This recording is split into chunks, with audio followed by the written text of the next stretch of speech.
When policy meets the plow, the story isn't abstract, it's personal, and right now it's uneasy.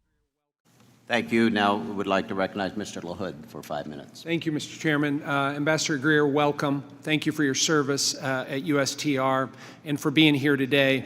As you may know, Ambassador Greer, my district that I'm fortunate enough to represent, the 16th Congressional District, is the 10th largest agriculture district in the country in terms of corn and soybean production. Illinois, for the last 12 years, has led the nation in soybean production, and we're second in corn production.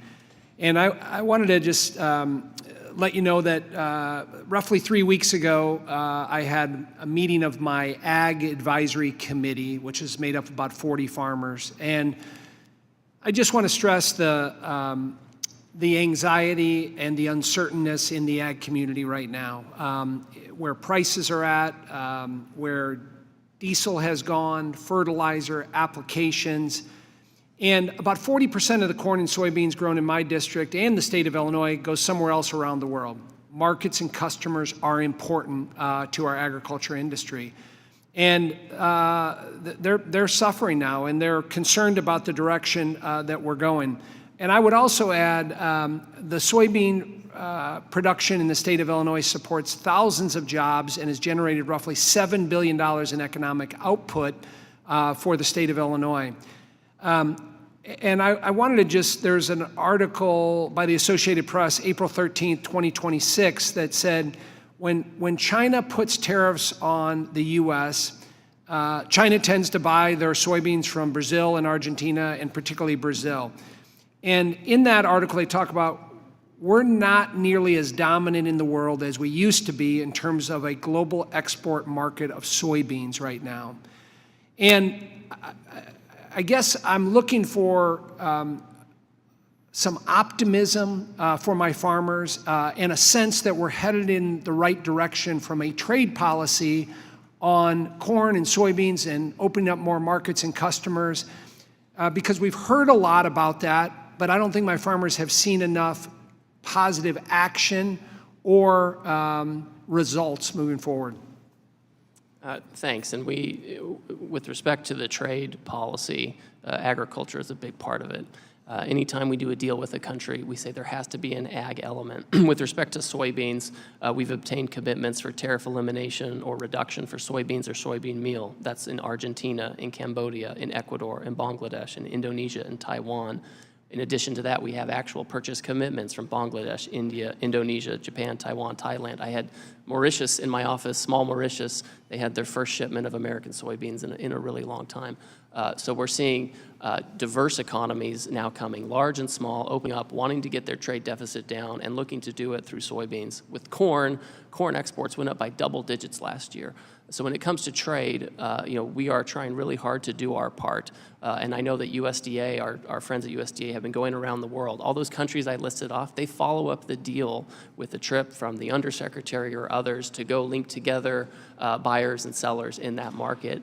I have a guy in Singapore who's a soybean trader over there, and I have him on my WhatsApp. He just keeps me updated on what's happening.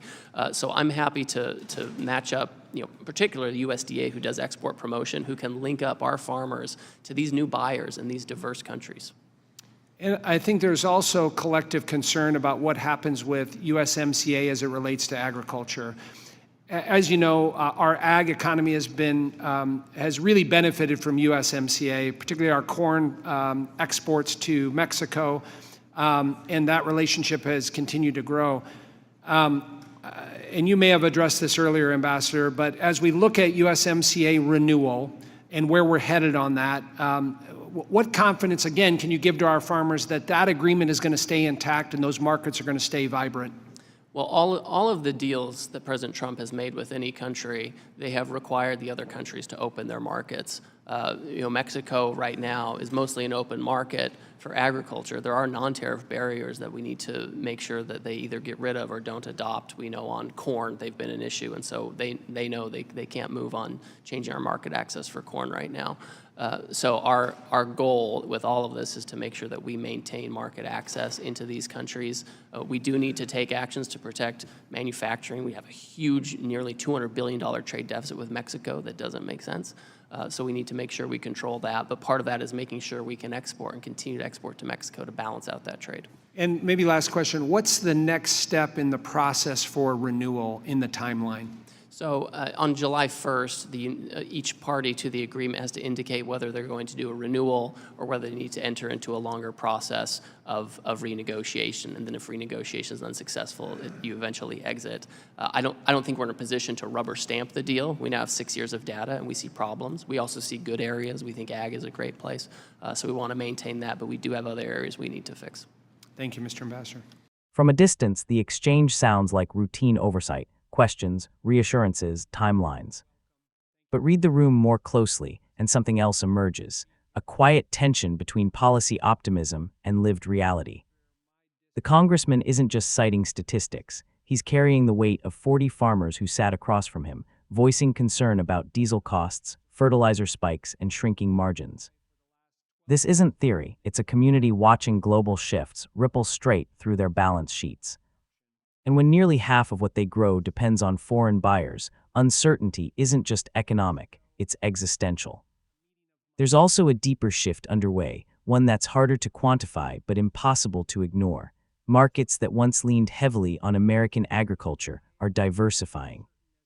Countries like Brazil are stepping in where the U.S. once dominated, particularly in soybeans. That's not just competition, it's a signal. Global trade doesn't wait, and loyalty in markets is often transactional. For the American farmer, this raises a difficult question. Are current strategies moving fast enough to keep up with a world that's already recalibrating?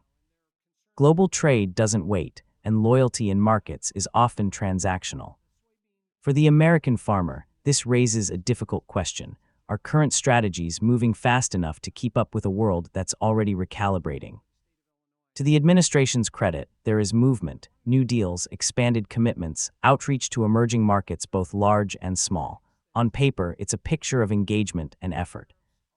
But from that third angle, the one that blends policy with perception, it's clear the benefits haven't fully landed where they need to. Farmers aren't just asking for access, they're asking for stability, predictability, and proof that these agreements translate into real demand at the grain elevator. Not just promising language in a briefing. And that's where the broader American story comes into focus. This isn't just about soybeans or corn exports. It's about whether the systems designed to support working people are keeping pace with the pressures they face. Trade policy, manufacturing protection, and international negotiations all intersect here, but the common thread is trust. Trust that decisions made in rooms like this will ultimately strengthen, not strain, the livelihoods of those who feed the country and fuel its economy. The path forward may be complex, but the expectation from the ground is simple. Don't lose sight of the people behind the numbers.